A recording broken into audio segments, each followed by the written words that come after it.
We found out that last night at approximately 10:30, one of our incoming athletes, Terrance Kelly from De La Salle High School in Richmond, California, was shot and killed. He was the victim of random violence, as we understand, and was there waiting to pick up his brother. He'd just been playing basketball. Three assailants walked up and shot through the passenger window, and he unfortunately was killed. We all mourn and send our best wishes to his family, and friends, and teammates, and everybody else. And certainly, it's very difficult to begin the season with this type of thing. And but the most important people are Terrance's family and friends. And grandmother was in the hospital, and his dad Landron, and our prayers go to them in this time of loss.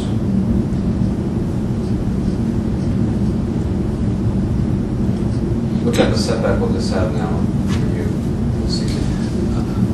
I don't think that's very important.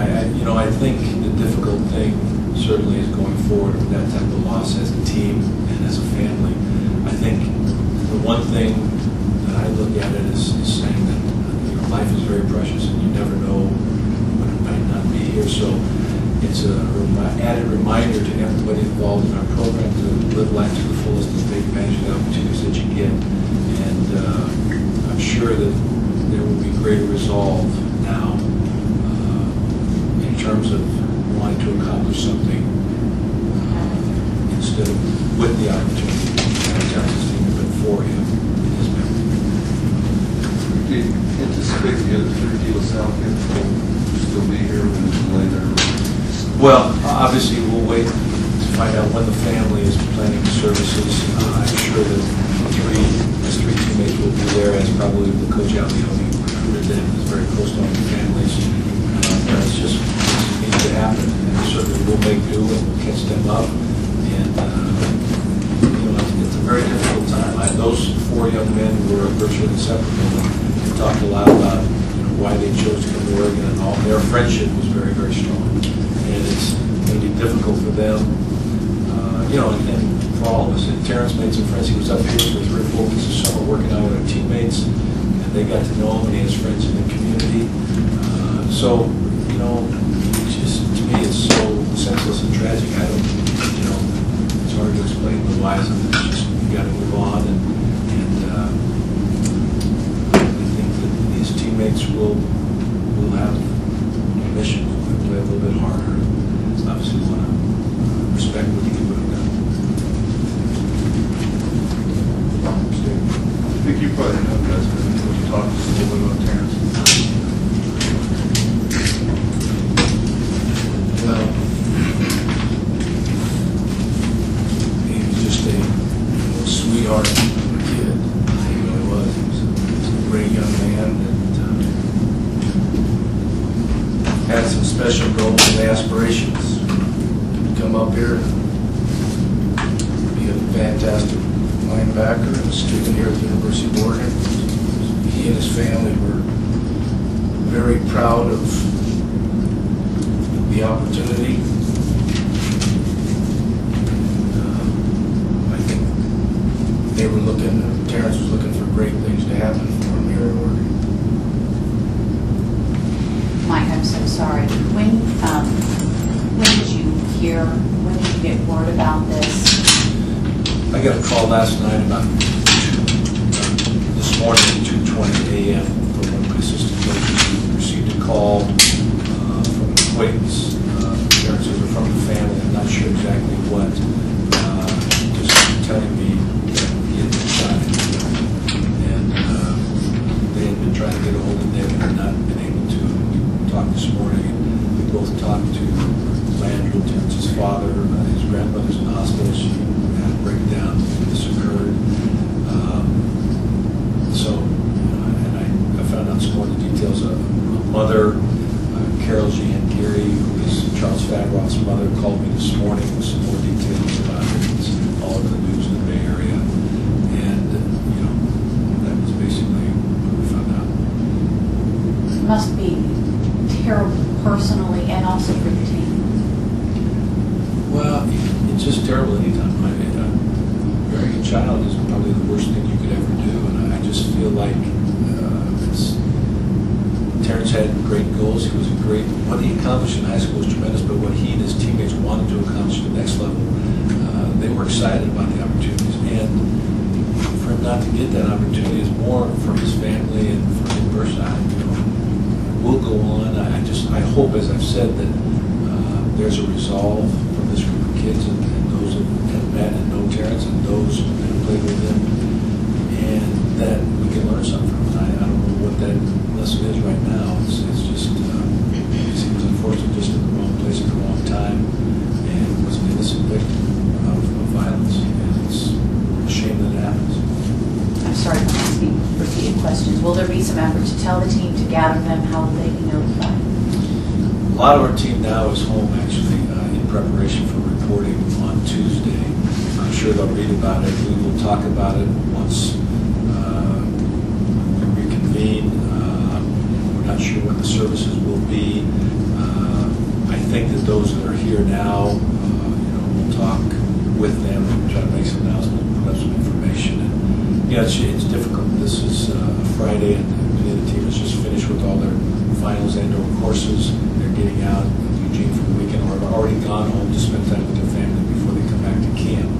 So I'm not really sure where everybody is at this point. I'm sure they'll know and they'll hear, and we will talk about those things with some of our counselors here and be prepared for those things. It's, I've thought a little bit about it, not very much. You expect we'll have some sort of service here for him? I don't know. I think that obviously he'll have a service in the Bay Area, Richmond area where he's from, where his family is. We'll talk about other things about after that occurs. Exactly was he when this occurred? At his home, or? He was, as I understand it, that you may know, he had borrowed his dad's car to go pick up his stepbrother, and he was waiting outside a house. He had played some basketball, and I don't know if, and I think his stepbrother was in that house or a home nearby, and unfortunately, some people walked up, and I don't know the motive at all, but his stepbrother found him moments afterwards, I guess, there next to the car. You guys get to know these guys pretty well while you're recruiting them. Absolutely. It's,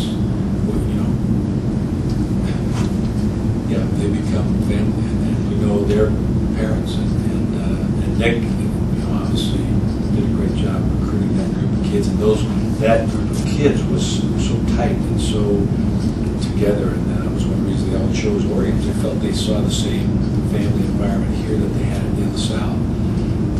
And so when something like that happens to somebody, it's maybe more difficult to deal with. And Nick, I know we want this to be about the loss for him and not for the team, but do you think these guys will take this and make it something for them to bind them, or do you think it'll hurt them?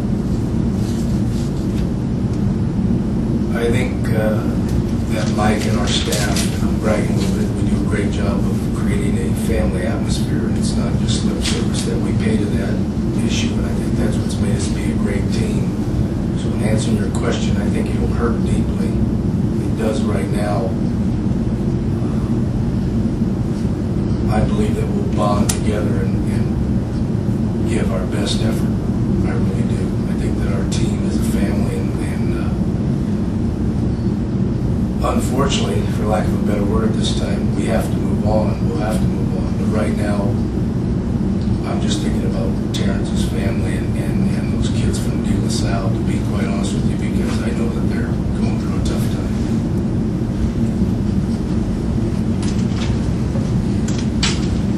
The changes in meeting on Tuesday, plans are imminent. No, unfortunately, that won't change. As you say, the team will report on Tuesday, begin practice on Wednesday.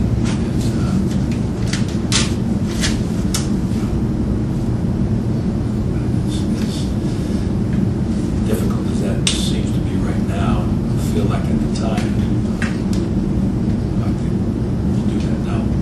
At the same time, we may be missing some people and or some coaches.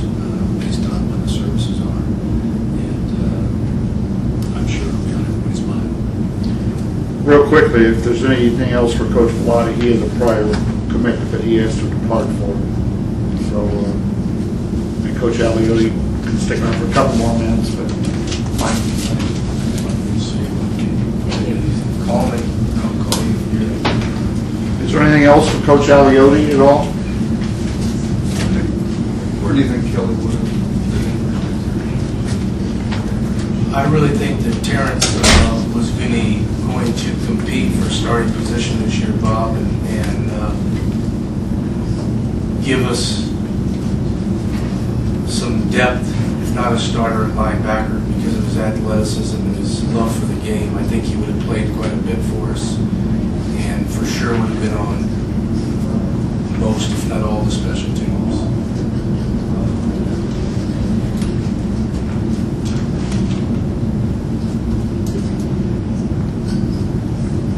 How often did you get a chance? When you're recruiting, do you go down a couple times, or how much time did you get to spend with? I basically spent, you can legally see the kids every week during the contact period, and I would say that I for sure was at De La Salle every week. So starting in May, when you can see them for the first time, I was there in May, watched them work out. I was there at the combine in Stanford, the Nike camp, and then I'm on the phone, as many times as I can. I got to know the mom, Terrance's grandmother, Evelyn, and dad, Landry, and Terrance very well, and was in their home every week that I was at the school, because you can do that. So, I was probably, whatever the number is, 6 or 7, I was in their home that many times, and at the school that many times, and the communication, obviously, throughout the summer and the break periods, you get to be very close to them. And I was extremely close to this group because I had been recruiting them basically since they were sophomores because of my relationship at De La Salle with my brother and everybody there. So this was a special group of kids that I got very close to. Spent a lot of time with them. And as Mike mentioned, and I'm being repetitive, they were up here for roughly a month working out with our players. So where typically they don't get to know our team until they report, this group wanted to come up and get working out early, so they also got to know our team. So as you had mentioned earlier, I think it's there's going to be a little bit more hurt than just the De La Salle guys. It's going to be our entire team was touched by this. You'll go to the service. Absolutely. I almost want to get in a plane or a car and go right now because I just want to help. And I'm not trying to put myself on the pedestal. It's just when something like this happens, as we all know it, you feel so helpless because there's never the right words or anything to do. But I feel like I need to be there